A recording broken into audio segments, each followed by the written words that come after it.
Hello दोस्तों, तो कैसे हैं आप सब। मैं सोनल कुमार आप लोग का फिर से स्वागत करता हूं साइंस विद सोनल में। तो आज हम लोग स्टार्ट करने वाले भाई फिजिक्स पढ़ेंगे। तो जैसा कि मैं कुछ इन्फॉर्मेशन आप लोगों को दे दूं कि जैसे कि अब आप लोगों को पता है कि भाई आप लोगों का एग्जाम बहुत ही नजदीक आ गया है। अब कैलेंडर जारी हो चुका है भाई। बिहार पुलिस का भी 22,000 पदों पर वैकेंसी देने वाली है भाई। आप लोगों का एमटीएस का भी अब एग्जाम होने वाला है भाई। तो आप लोग बहुत ही बेहतरीन तरीके से स्टडी कीजिए, आपको कोई भी प्रॉब्लम नहीं होगा भाई। मैं कहता हूँ आप अगर कोई भी कॉम्पिटेटिव एग्जाम्स की तैयारी करते हो भाई, तो एक सटीक रणनीति होना चाहिए भाई, क्योंकि ये एग्जामिनेशन में बहुत सारे स्टूडेंट फाइट करते हैं भाई, और एक से एक पढ़ने वाला एक्सपीरियंशियल स्टूडेंट होता है भाई। तो उस बीच में आपको अगर आगे आना है भाई, तो सोच के मतलब बेहतरीन तरीके से रणनीति के साथ पढ़ाई करना पड़ेगा। डेली कम से कम आपको 8 से 10 घंटा पढ़ना पड़ेगा भाई। कम से कम 8 से 10 घंटा सेल्फ स्टडी करोगे ना भाई, 10 आवर, उसके बाद जाके कंप्लीट हो पाएगा भाई। तो सबसे पहले ये रणनीतियां बनाओ, और चाहोगे तो मैं इस पे एक स्पेशल वीडियो बनाऊंगा भाई कि क्या रणनीति होना चाहिए भाई 12 पास होने के बाद स्टडी को कैसे आगे बढ़ाए, ठीक है ना भाई। तो ये एक तरीका होता है भाई। आगे देखिए, हम लोग स्टार्ट करते हैं आज की क्लासेस को। तो सबसे पहले हम आज स्टार्ट करने वाले हैं फिजिक्स पढ़ेंगे, और फिजिक्स में एक ऐसा टॉपिक जो कि हर एक एग्जाम में पूछा जाता है, चाहे वो आपका एसएससी सीजीएल का हो या सीजीएल का हो, कोई भी एग्जामिनेशन हो भाई एसएससी का, उसमें और बैंकिंग में और प्लस रेलवे में। आप कोई भी एग्जामिनेशन या ग्रुप डी खलासी, चपरासी, Bihar police, UP police, Bihar दरोगा, यूपी दरोगा, किसी भी एग्जामिनेशन की तैयारी करते हो, अगर उसमें फिजिक्स का क्वेश्चन पूछता है तो इस चैप्टर से जरूर एक ना एक प्रश्न मिल ही जाता है भाई। तो ये चैप्टर इतना इंपॉर्टेंट है, ठीक है ना। तो सबसे पहले मैं स्टार्ट करता हूँ आज की क्लासेस को। देखिए, मैं कुछ टॉपिक का नाम बताता हूँ कि किस किस टॉपिक से ज्यादातर प्रश्न पूछे जाते हैं। देखिए, इस चैप्टर का इंपॉर्टेंट पॉइंट्स,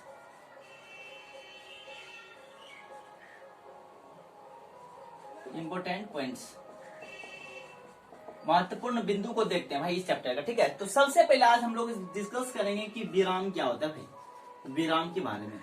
उसके बाद हम लोग जानेंगे 2 नंबर में गति के बारे में, विराम और गति के बारे में। उसके बाद हम लोग जानेंगे भाई दूरी क्या होता है, दूरी क्या होता है। उसके बाद हम लोग जानेंगे विस्थापन क्या होता है, विस्थापन क्या होता है। फिर दोनों में क्या जानेंगे, दोनों में अंतर जानेंगे, दूरी और विस्थापन में अंतर, दूरी विस्थापन में अंतर, दूरी एवं विस्थापन में अंतर, विस्थापन में अंतर, दोनों में क्या देखना है भाई, अंतर देखना है। उसके बाद हम लोग पढ़ने वाले हैं चाल क्या होता है, चाल, और इसके प्रकार के बारे में हम लोग जानेंगे, चाल के प्रकार के बारे में। उसके बाद हम लोग पढ़ेंगे वेग, वेग क्या होता है, वेग, और वेग के प्रकार के बारे में जानेंगे। उसके बाद चाल और वेग में अंतर भी हम लोग देखने वाले हैं, चाल और वेग में अंतर, चाल और वेग में अंतर हम लोग देखने वाले, डिफरेंस, अंतर। उसके बाद हम लोग जानेंगे त्वरण क्या होता है, एक्सेलरेशन, त्वरण क्या होता है, इसके बारे में जानेंगे। एक होता है ऋणात्मक त्वरण भी होता है, त्वरण 2 प्रकार का होता है, एक धनात्मक, एक होता है ऋणात्मक। तो इतने टॉपिक आप इस चैप्टर में कवर कर लेते हो भाई, ठीक है ना। अगर इतना टॉपिक कवर कर लेते हो तो फिर आपको कोई दिक्कत नहीं होगा। इसके अलावा और कुछ टॉपिक्स हैं जिसमें आता है गति का समीकरण, गति का समीकरण, गति का समीकरण। गति का 3 समीकरण है, कितने, 3 समीकरण। एक है v बराबर u plus eighty, u plus eighty. अगला है 2 नंबर में v स्क्वायर बराबर है u square plus 2as। 3 number में है s बराबर ut plus half eighty square. Complete. तो इतने टॉपिक आप अगर इस चैप्टर में भाई कवर कर लेते हो भाई, तो फिर आप फिजिक्स का बाबा बन जाओगे, ठीक है ना भाई। तो इस चैप्टर का बाबा जरूर बन जाओगे, ठीक है ना भाई। तो स्टार्ट करते हैं आज की क्लासेस, और ध्यान से आप लोग समझने की कोशिश कीजिएगा, प्रयास कीजिएगा। ये सारे टॉपिक का आप लोग सबसे पहले इस चैप्टर को पढ़ने से पहले इसका स्क्रीनशॉट लेके नोट बना लो कि भाई इस चैप्टर में क्या पढ़ना है भाई, इंपॉर्टेंट पॉइंट कौन कौन आता है, ठीक है ना। तो ये तरीका होता है पढ़ने, स्टडी करने का। ये आपको एक फंडा पता चल गया। तो सबसे पहले हम लोग चलते हैं कि भाई ये विराम क्या होता है, टॉपिक वाइज हम लोग स्टार्ट करते हैं, ठीक है ना भाई। देखिए, सबसे पहले हम लोग जो जानते हैं कि सर विराम क्या होता है, आप लोग स्क्रीनशॉट ले लिया होंगे। आगे देखिए, सबसे पहले टॉपिक की हम लोग बात करते हैं, विराम क्या होता है सर। विराम की हम लोग बात करते हैं, विराम को बोलते हैं रेस्ट, इंग्लिश में क्या बोलते हैं भाई, रेस्ट, रेस्ट। आप बताइए कि अभी आप लोग स्टडी कर रहे हो, ठीक है ना भाई, बैठ के स्टडी कर रहे हो या घूम घूम के स्टडी कर रहे हो। अगर आप लोग बैठ के स्टडी कर रहे हो, ठीक है ना भाई, बैठ के अगर स्टडी कर रहे हो तो टाइम तो जा रहा है भाई, टाइम तो बढ़ रहा है, 1 सेकंड, 2 सेकंड, 3 सेकंड, हर सेकंड अपना टाइम आगे बढ़ रहा है। लेकिन आप अपने एक ही स्थान से बैठ के मेरे वीडियो से पढ़ाई कर रहे हो, तो आप किस अवस्था में हो भाई? विराम अवस्था में। आप लोगों नहीं सर हम बैठे हुए नहीं है, हम तो घूम घूम कर वीडियो देख रहे भाई। अगर आप भाई घूम घूम के वीडियो देख रहे हो तो आपके स्थान में क्या हो रहा है भाई? चेंज हो रहा है, टाइम के साथ चेंज हो रहा है। जब आपके स्थान में चेंज होता है टाइम के साथ, तो आप भाई मोशन में हो, ठीक है ना। तो आप ये एनालाइज करो कि आप किस अवस्था में हो अभी। अगर घूम घूम के मैं पढ़ा रहा हूं तो मैं किस अवस्था में हूं भाई? मैं घूम घूम के अगर पढ़ा रहा हूं तो मैं किस अवस्था में हूं? अभी गति में हूं। मैं एक जगह आके ऐसे खड़ा हो गया और पढ़ाना स्टार्ट कर दूं तो मैं किस अवस्था में भाई? मैं अभी विरामावस्था में हूं। तो कंप्लीट समझ में आया भाई? एक होता है विराम, एक होता है गति। ध्यान से देखिएगा, एक होता है गति, आप बताइए, एक होता है मोशन। मोशन आप लोग इसका डिफिनेशन खुद रखिएगा, मैं समझाते चला जाऊंगा। जब कोई पिंड या जब कोई वस्तु समय के साथ अपना स्थान परिवर्तन करता है तो उसे कहते हैं भाई कि गति। जब कोई वस्तु, जब कोई पिंड अपने समय के साथ स्थान परिवर्तन करता है तो उसे कहते हैं गति। और जब कोई पिंड समय के साथ अपना स्थान परिवर्तन नहीं करता तो उसे क्या कहते हैं? विराम। कंप्लीट। समय के साथ स्थान बदलेगा तो समय के साथ स्थान नहीं बदलेगा तो उसे विराम, और समय के साथ जो स्थान बदलेगा उसे क्या कहते हैं भाई? गति। जैसे बताओ कि सोनल तर अभी बैठ के अभी खड़े घूम घूम के पढ़ा रहे, तो मैं किस अवस्था में हूँ भाई? गति में हूँ, ठीक है। एक बालिका एक छत के ऊपर बैठ के गाना गा रही है तो किस अवस्था में है बताओ? विरामावस्था में। एक बालक छत पे दौड़ रहा है तो किस अवस्था में भाई? तो वो हो जाएगा किसमें? वो हो जाएगा भाई गति में, ठीक है ना भाई। अब मैं एक चीज बताता हूँ, एक एग्जाम्पल आपको ध्यान से देखिएगा भाई। ये एग्जाम्पल बहुत ही खतरनाक है। जैसे एक ट्रेन यहाँ पे चल रहा है भाई, ठीक है, एक ट्रेन यहाँ पे चल रहा है। ये आपका हो गया ट्रेन, मतलब बस मान लीजिए एक बस है, ठीक है। एक आदमी यहाँ पे सीट पे बैठा हुआ है, सीट पे एक आदमी यहाँ बैठा हुआ है और एक आदमी यहाँ बैठा हुआ है सीट पे, और ड्राइवर यहाँ पे क्या कर रहे हैं? ड्राइवर गाड़ी को आगे में चला रहे हैं, और दो लड़का यहाँ पे बैठ के आपस में बातचीत कर रहा है। दो लड़का यहाँ पे, ठीक है ना। नीचे ये है रोड पे, यहाँ बातचीत कर रहा है और ये बस पे जा रहा है, ठीक है ना भाई। ध्यान से समझिएगा इस एग्जाम्पल को। आप बताइए, मान लीजिए इसका नाम है ए, इसका नाम है बी, इसका नाम है सी, इसका नाम है डी। आप बताइए ए जो है बी के सापेक्ष किस अवस्था में है? हमको ये बताइए। ए जो है बी के सापेक्ष किस अवस्था में है? तो ये इसको देख रहा है, ये इसको देख रहा है, ठीक है ना भाई। दोनों एक दूसरे के अपने आंखों में देख रहा है, ठीक है ना भाई। ये एक दूसरे के अपने आंखों में देख रहा है। तो क्या बताइए, ये दोनों अगर गाड़ी अगर चल रही है, गाड़ी क्या मोशन में, गाड़ी किस में है? मोशन में है। गाड़ी किसमें भाई? मोशन में है। अगर गाड़ी मोशन में है तो ये दोनों एक दूसरे से क्या भाई? दोनों गतिशील अवस्था में नहीं। गाड़ी की अपेक्षा दोनों गतिशील है, लेकिन ये दोनों इसके बी की अपेक्षा ये क्या है? विराम अवस्था में। दोनों एक ही जगह बैठा हुआ है भाई, मैं उसको देख रहा हूँ, वो मुझको देख रहा है, तो हम दोनों क्या है? विराम अवस्था में।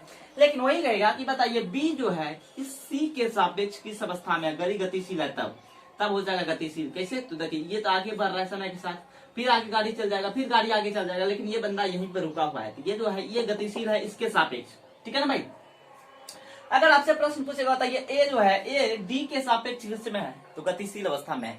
अब बताइए इसके ए जो था बी के सापेक्ष इसमें विराम में था। यही ए जो है ये इसके सापेक्ष है, डी के सापेक्ष क्या है? गति में है। तो एक ही वस्तु विराम में भी रह सकता है भाई, गति में भी रह सकता है। याद रहेगा भाई? याद रहेगा ना। आगे देखिए, बताइए कुतुब मीनार पर बैठा हुआ लड़का किस अवस्था में है? बताइए गति में है या विराम में?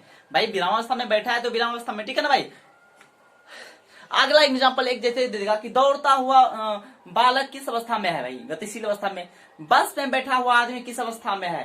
तो डिपेंड करता है कि बस चल रहा है या विराम अवस्था में है, तो उसे कंफर्म कर लेंगे। अगर बस चल रही है तो गति में है, बस रुका हुआ है तो विराम में है। तो कोई ये आपको कंप्लीट हो गया भाई, ये समझ में आ गया ना। अब हम लोग चलते हैं दूरी पे, ठीक है। अब चलते हैं दूरी पे। दूरी क्या होता है ध्यान से देखिएगा भाई, समझ में आ रहा है ना। आप समझने की कोशिश कीजिएगा भाई कि हम लोग देखते हैं कि दूरी क्या होता है। एक होता है दूरी, दूरी को इंग्लिश में बोलते हैं कि क्या? डिस्टेंस। डिस्टेंस, दूरी को क्या बोलिएगा? डिस्टेंस। अब देखिए दूरी को क्या कहते हैं, देखो एक होता है दूरी और दूसरा होता है विस्थापन। ध्यान से समझने की कोशिश कीजिएगा। विस्थापन, विस्थापन इसको इंग्लिश में क्या बोलते हैं? डिस्प्लेसमेंट। डिस्प्लेसमेंट, ठीक है ना भाई। अब देखिए जैसे मैं आपको समझाने की कोशिश करता हूँ एग्जांपल्स के सहारे, देखिएगा ध्यान से भाई। अब देखिए जैसे यहाँ एक बंदा का घर है, यहाँ पे हाउस, ठीक है ना भाई। और ये एक बंदा का घर है, यहाँ पे ये स्कूल गया पढ़ने के लिए, स्कूल, ठीक है ना। ये है हाउस, ये है स्कूल। अब सोचिए कि स्कूल जब ये बंदा पढ़ के गया, ठीक है ना भाई, पढ़ के गया, जब छुट्टी हुआ तो एक बहुत सारे स्कूल में बच्चा निकले थे, ठीक है ना। एक बच्चा यहाँ से जैसे एक रास्ता इधर से गया है, इस रास्ते से होते हुए, और एक रास्ता सीधे सीधे शॉर्टकट पड़ गया, ठीक है ना भाई। तो एक बंदा क्या किया कि उधर से घूमते हुए रोड के सहारे अपना घर पहुंच गया, और दूसरा बंदा क्या करता है, शॉर्टकट अपना घर पहुंच गया। तो जो बंदा शॉर्टकट पहुंचा है उसे क्या कहेंगे? विस्थापन। जो बंदा शॉर्टकट पहुंचा है उसे क्या कहेंगे? विस्थापन। कंप्लीट। इसका एक निश्चित दिशा है, इसमें देखिए दिशा निश्चित नहीं है। और जो घूम घूम के घर गया है उसे क्या कहेंगे? दूरी। कंप्लीट। अब देखिए, अभी आप लोग पढ़ाई कर रहे हो एक स्थान पे तो रेस्ट में हो, अगर घूमते हुए मेरे कोचिंग चलाओगे भाई पढ़ाई करने के लिए ऑफलाइन क्लासेस में, घूमते हुए अगर रोड के सहारे आ जाओगे तो किसमें आओगे भाई? दूरी में आओगे। तब क्या होगा? दूरी में। अगर गली गली के रास्ते से सीधे सीधे शॉर्टकट मार दिए भाई, तब क्या हो जाएगा भाई? विस्थापन हो जाएगा। लेकिन एक चीज हमको बताइए कि ज्यादा बड़ा विस्थापन होता है या दूरी बड़ा होता है? ये चीज हमको बताइए। देखिए, दूरी इतना बड़ा, ऊपर गए फिर इधर आए, ऊपर गए इधर आए, ऊपर गए इधर आए, इधर से इधर, तब पहुंचे जाके शॉर्टकट में फटाक से यहाँ पहुंच गए। अब बताइए, छोटा दूरी होगा या विस्थापन होगा? दूरी बड़ा रहता है हमेशा, दूरी बड़ा रहता है। किससे? तो विस्थापन से बड़ा रहता है। अब बताइए, विस्थापन से बड़ा है। बड़ा वो जिधर मुंह खुला है वो बड़ा, जिधर मुंह खुला है वो बड़ा होता है, ठीक है ना भाई। अब एक चीज हमको ये बताइए, आप बोलेगा कि सर, आप लोग पूछिएगा कि सर बताइए, तो आपने को कहा कि दूरी विस्थापन से हमेशा बड़ा होता है, लेकिन जैसे मान लीजिए ये मेरा घर है, ये मेरा सामने मेरा स्कूल है, एक ही रास्ता है जो मेरे घर से स्कूल जाता है, ये तो पूछ सकते हो ना भाई। जैसे ये मेरा होम है सर, हाउस, और ये मेरा स्कूल है, एक ही ऐसा रास्ता है जिससे मैं कोचिंग मतलब कि घर से स्कूल जा सकता हूँ, एक ही ऐसा रास्ता है। उस समय में, उस कंडीशन में क्या हो जाएगा भाई? उस कंडीशन में ऐसा होगा कि बोलेंगे कि भाई यही आपका क्या है? दूरी भी है, यही आपका क्या है? विस्थापन भी है। विस्थापन भी है, यही दूरी भी है, यही विस्थापन भी है। तो बताइए कि दूरी विस्थापन के बराबर हुआ या नहीं हुआ? दोनों एक ही रास्ता है, दूरी और विस्थापन क्या हो गया? बराबर हो गया। तो बराबर को ऐसे दिखाते हैं, ठीक है ना भाई। एक रेखा दे दीजिएगा और बराबर हो गया। तो दूरी जो है विस्थापन के कभी बराबर होता है तो कभी बड़ा होता है। कंप्लीट। ये चीज मैं समझाने की कोशिश कर रहा था। आगे देखिए, अब देखिए, तो दूरी हो गया, ये विस्थापन हो गया। न्यूनतम दूरी को कहेंगे विस्थापन। न्यूनतम दूरी क्या कहलाता है? विस्थापन। और किसी पथ की वास्तविक लंबाई क्या कहलाता है? पथ की वास्तविक लंबाई। पथ की वास्तविक लंबाई। पथ की वास्तविक लंबाई को क्या कहते हैं भाई? दूरी। और न्यूनतम दूरी को क्या कहते हैं? विस्थापन। न्यूनतम दूरी को क्या कहिएगा? विस्थापन। अब देखिए, पूछेगा कि बताइए विस्थापन किसे कहते हैं, तो आप लोग कहिएगा न्यूनतम दूरी को ही विस्थापन कहते हैं, ठीक है। अगर दूसरा प्रश्न पूछेगा पथ की वास्तविक लंबाई क्या कहलाती है भाई? दूरी कहलाती है। किसी रास्ते की कुल लंबाई को कहते हैं क्या? दूरी कहते हैं। और किसी रास्ते की शॉर्टकट दूरी को क्या कहते हैं? विस्थापन, ठीक है ना। अच्छा कौन रहेगा भाई? अच्छा रहता है विस्थापन। लेकिन विस्थापन आपको हर जगह मिलेगा? नहीं मिलेगा। अगर विस्थापन मान लीजिए हमको घर जाना है, रास्ते में दीवार मिल गया तो दीवार को तोड़ के चल जाएंगे, ऐसा तो नहीं होता भाई। अगर आप घर जा रहे हैं तो रास्ते में खेत पर गया, खेत में कुछ सब्जी उब्जी बोया है तो सब्जी को तोड़ते हुए घर पहुंच जाइएगा, तो पीठ फाड़ देगा ये, ठीक है ना। तो ऐसे नहीं करने को भाई। अगर दूरी मतलब कि देखिए, विस्थापन तो बहुत अच्छा होता है, लेकिन दूरी हमको तय करना पड़ता है, क्योंकि किसी का नुकसान नहीं कर सकते ना भाई। जैसे हम आपको पूछ देगा, बताइए बाइक से कोई जा रहा है तो दूरी तय करेगा, ये विस्थापन बताइए तो। लेकिन आपको पूछेगा बताइए हेलीकॉप्टर से जा रहा है तो क्या? सीधे सीधे विस्थापन तय कर लेता है। हेलीकॉप्टर ऊपर पर, उसको रोकने वाला कौन है भाई? कोई नहीं। लेकिन हम लोग बाइक से अगर जाएंगे तो क्या हो जाएगा? दूरी। घूमते हुए चक्का लेके जिधर जिधर रास्ता है उधर उधर जाइए भाई, दूरी हो गया। तो दूरी का दिशा निश्चित नहीं होता है। दूरी का दिशा निश्चित है नहीं है, दूरी का दिशा निश्चित नहीं होता है, ठीक है ना। लेकिन विस्थापन का दिशा निश्चित होता है। तो इसमें कुछ पॉइंट लिखिए कि पथ की वास्तविक लंबाई क्या कहलाती है भाई? पथ की वास्तविक लंबाई क्या कहलाती है? दूरी। किसी पथ की वास्तविक लंबाई, पथ की वास्तविक लंबाई को क्या कहते हैं? वास्तविक लंबाई को क्या कहते हैं भाई? दूरी। अब बताइए, दूरी एक प्रकार का, ये दूरी है एक प्रकार का, ठीक है। तो दूरी का SI मात्रक क्या होता है भाई? दूरी का SI मात्रक होता है, दूरी का SI मात्रक, दूरी का SI यूनिट क्या होता है भाई? मीटर। दूरी का SI मात्रक मीटर, ठीक है। अब इसमें दिशा निश्चित नहीं है तो यह कौन सी राशि? अदिश राशि। जिसमें दिशा निश्चित ना हो उसे क्या कहते हैं भाई? अदिश राशि कहते हैं। ये कौन सी राशि हो गया? अदिश राशि, ठीक है ना भाई। कंप्लीट। आगे देखिए, अब आपसे प्रश्न पूछेगा, और बहुत सारा प्रश्न पूछ सकता है भाई, कि देखिए विस्थापन के बारे में पूछेगा। इसके बारे में क्या बताइएगा? न्यूनतम दूरी क्या कहते हैं? विस्थापन कहते हैं। न्यूनतम दूरी को क्या कहते हैं? विस्थापन कहते हैं। अब देखिए, ये भी एक प्रकार की दूरी है ना, न्यूनतम दूरी एक प्रकार की दूरी हुआ। तो दूरी का SI मात्रक क्या होता है? विस्थापन। दूरी का SI मात्रक होता है मीटर। तो मतलब विस्थापन का SI मात्रक क्या हो जाएगा? विस्थापन का SI मात्रक का SI यूनिट भी हो जाएगा मीटर। कंप्लीट हो गया ना। अब देखिए, आपसे प्रश्न पूछ सकता है भाई, देखिए ध्यान से। ये सब तो हो गया कंसेप्ट। अब हम लोग न्यूमेरिकल की बात करते हैं। आपको न्यूमेरिकल कैसे पूछेगा, ठीक है ना भाई। आपसे प्रश्न पूछेगा कि एक बंदा देखिए ध्यान से, एक बंदा जो है यहाँ पे कोई लड़का है, ठीक है ना, बॉय, कोई बॉय है, वो लाइक कि यहाँ से बताइए वो जा रहा है कहाँ से, आपको जा रहा है बिहार से वो जा रहा है दिल्ली, कहाँ, दिल्ली जा रहा है। बिहार से कहाँ जा रहा है भाई, दिल्ली जा रहा है। जब वो दिल्ली जाता है तो जाने में वो मतलब कि उसकी दूरी जो है 200 मीटर है। कितना मीटर, 200 मीटर। टोटल दूरी कितना है, 200 मीटर। फिर वह वापस घर अपने आ गया, जाने एक मतलब कि जाने में सिर्फ 200 मीटर चलना पड़ा, फिर आने में कितना, 200 मीटर। तो बताइए उन्होंने कुल कितना दूरी तय किया, दूरी बताना है आपको इसका। तो जाने में लगा था 200 मीटर, फिर आने में लगा है 200 मीटर जोड़ देंगे तो 400 मीटर, इसका क्या होगा, आंसर होगा।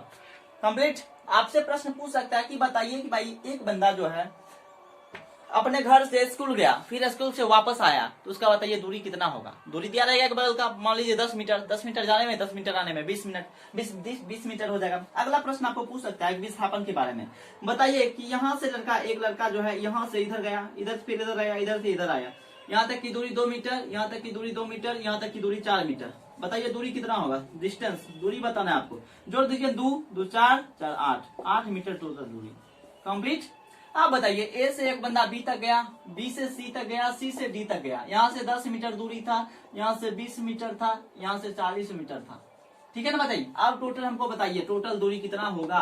तो ए से बी गए, प्लस बी से सी गए, प्लस सी से डी गए। तो बताइए इसकी दूरी कितना, 10, इसकी दूरी कितना, 20, इसकी दूरी कितना, 40, 20 10 30 40 30 70 मीटर, 70 मीटर दूरी। कंप्लीट। इस तरीके से आप दूरी निकाल सकते हो। आपको विस्थापन निकालने के लिए बताता हूँ, ठीक है ना भाई। जैसे आपको एक प्रश्न दे दिया, ठीक है ना भाई। देखिए प्रश्न एक, दूरी और विस्थापन हमको निकाल के बताइएगा। तो इस प्रश्न में क्वेश्चन आपके लिए भाई, ये प्रश्न आपके लिए है। जैसे एक बंदा यहाँ से यहाँ गया, यहाँ से ए से बी, बी से सी, सी से डी, डी से फिर यहाँ ए तक चला है। ए बी सी डी, ये है 5 मीटर, 6 मीटर, 7 मीटर, 8 मीटर। इसमें आपको दूरी बताना है, दूरी और विस्थापन।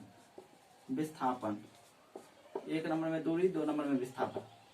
बताइए अब देखिए दूरी निकालने के लिए क्या करना पड़ेगा भाई, ध्यान से देखते जाइएगा। दूरी कैसे निकालेंगे, दूरी निकालने के लिए आपको जाना पड़ेगा ए से बी, पहले ए से बी प्लस बी से कहां तक जाना पड़ेगा भाई, बी से आपको सी तक जाना पड़ेगा, बी से कहां तक, सी तक जाना पड़ेगा, बी से सी प्लस सी से डी प्लस डी से ए जाना पड़ेगा। आप बताइए ए से बी का मान कितना, 5, अगला 6, अगला 7, अगला 8, जोड़िए 8 7 15, 15 6 21 21 5 26।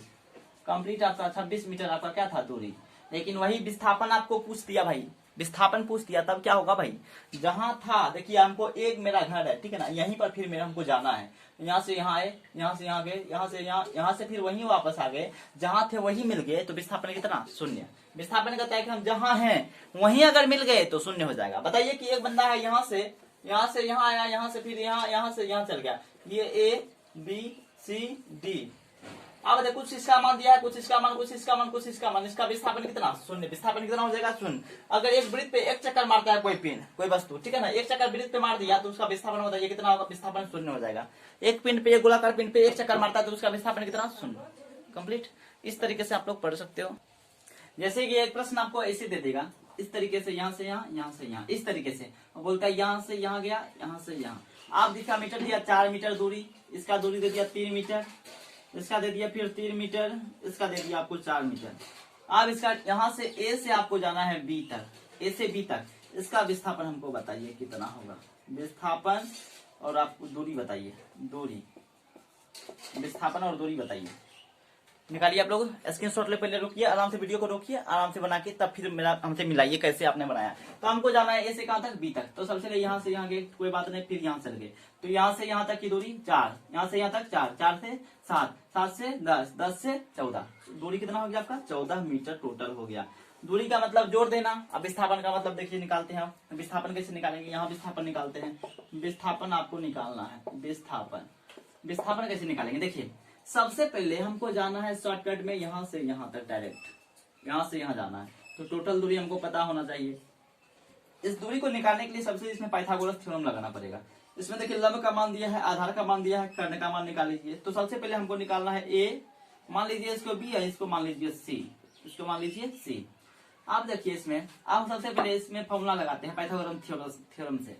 तो हमको निकालना है ए बी का मान, ए बी का मान निकालना है। फॉर्मूला लगाइए, ये होता है लंब का स्क्वायर मतलब 4 का स्क्वायर प्लस आधार का मान है 3 तो 3 का स्क्वायर 4 का स्क्वायर 16, 3 का स्क्वायर 9, 16 9 25 बराबर 5 मीटर। इसका क्या हो गया आपका आंसर हो गया 5 मीटर कंप्लीट। अब देखिए हम निकालना है ये यहाँ से बी, ए से बी तक की दूरी निकला। अब निकालते हैं बी से सी तक की दूरी। फॉर्मूला लगाइए, इसका लंब है 3 तो 3 का स्क्वायर प्लस इसका आधार है 4 तो 4 का स्क्वायर 3 का स्क्वायर 9, 4 का स्क्वायर 16, 16 9 25 बराबर 5।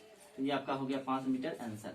अब देखिए यहाँ से यहाँ तक 5, यहाँ से यहाँ तक 5, तो टोटल कितना, टोटल विस्थापन 10 मीटर चलेगा तो अपना घर पहुंच जाएगा। शॉर्टकट में 10 मीटर चलेगा तो घर पहुंच जाएगा। क्या समझ में आया भाई? किसी तरह का प्रश्न देगा तो आप बना सकते हो कंप्लीटली, ठीक है ना। अब चलते हैं हम लोग चाल पे। देखिए चाल क्या होता है भाई, दूरी और विस्थापन में अंतर भी आप लोग देख लीजिए, दोनों में अंतर क्या होता है, अंतर पूछता है बार बार। देखिए इधर हो गया आपका दूरी, इधर हो गया आपका विस्थापन। देखिए दोनों में डिफरेंट। देखिए एक नंबर हो जाएगा कि दूरी जो है ना वास्तविक लंबाई है पथ की क्या है भाई, ये वास्तविक लंबाई है, पथ की ये वास्तविक लंबाई है, ठीक है ना। अब देखिए ये जो है ना न्यूनतम दूरी को क्या कहते हैं, विस्थापन। न्यूनतम दूरी ही क्या कहलाता है, विस्थापन कहलाता है। न्यूनतम दूरी को क्या कहते हैं, विस्थापन कहते हैं। अब देखिए दूरी का एसआई मात्रक क्या होता है भाई, दूरी का एसआई मात्रक होता है मीटर। विस्थापन का भी एसआई मात्रक क्या होता है भाई, मीटर होता है। आप बताइए दूरी कौन सी राशि है, दूरी हो जाएगा आपका अदिश राशि, इसमें दिशा पता नहीं चलता है।